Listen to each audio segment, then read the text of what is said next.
పద. అన్నా అన్నా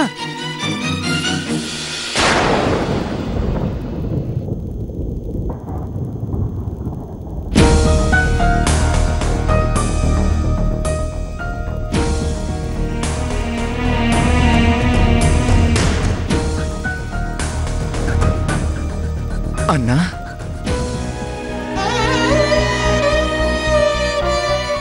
ఏందన్నా ఇట్లా వచ్చిండ్రు? అమ్మని ఇంటికి తీసుకురామంద్రా.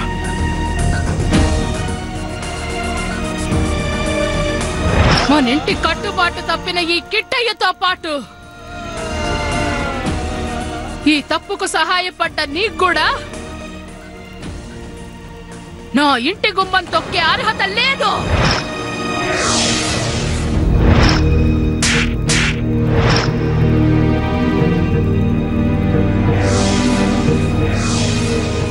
ఏంద్రా గట్ల చూస్తున్నావు?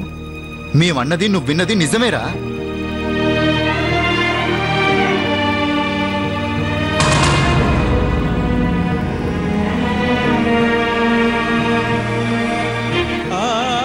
అన్నా నిజమేనా?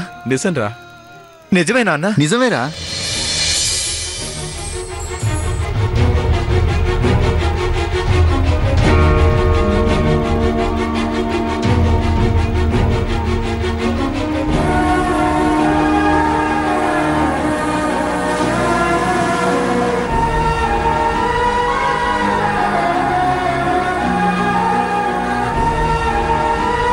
రే అమ్మ నన్ను పిలిచిందిరా. అవ్వన్న అమ్మ నన్ను పిలిచింది.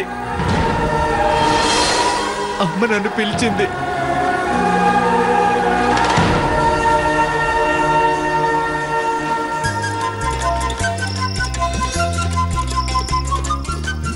మీరు చెప్తుంది నిజమేనా? అమ్మ నన్ను ఇంటికి రమ్మందా? హౌరా, అమ్మ నిన్ను ఇంటికి రమ్మంది. నిన్ను తోలుకరమ్మని మమ్మల్ని పంపించిందిరా. అవునరా, నిన్ను ఎంట పెట్టుకుని మరీ తీసుకురమ్మంది. అమ్మే చెప్పి పంపించింది. అవునరా సీనయ్య, పద ఇంటికి పోదాం. ఇది కళ నిజమా? నిజంగా నిజంరా సీనయ్య, పద. నన్ను ఆట పట్టించడానికి మీరిద్దరూ గిట్లా చెప్పడం లేదు కదా? గా అవసరం మాకేంద్రా. కోర్టు విషయంలో, ఇదిగో ఈ కృష్ణ చిన్న పద్మావతి పెళ్లి విషయంలో నీ తప్పేం లేదని అమ్మకు తెలిసిందంట.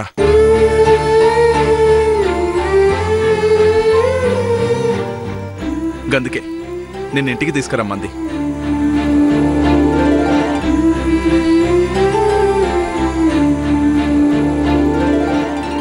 అమ్మా నన్ను ఇంటికి రమ్మన్నది. విన్నావా కృష్ణ? అన్నలు సీనన్నగిప్పటికే అమ్మ నుంచి దూరంగా ఉన్నాడని చాలా బాధలో ఉన్నాడు. మళ్ళీ ఆశ పెడితే అస్సలు భరించలేడు. నీ మోహన్ రా, ఇది నిజంగా నిజంరా.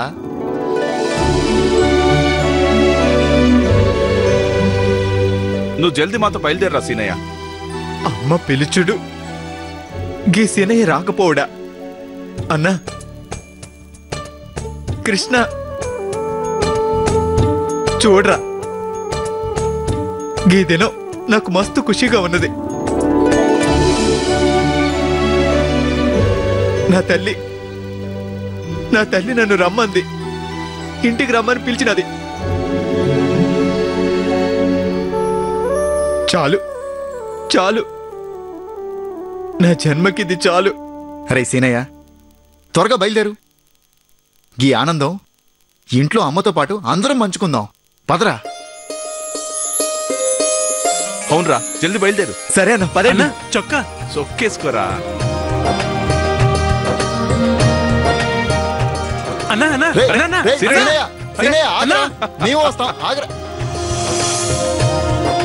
పోనీలే, అమ్మకి ఇంతకాలానికి నిజం తెలిసినది. ఈ రకంగానైనా అమ్మ అన్న కలిసి సుఖంగా కలిసుంటే ఇక ఈ జన్మకి ఇంతే చాలు.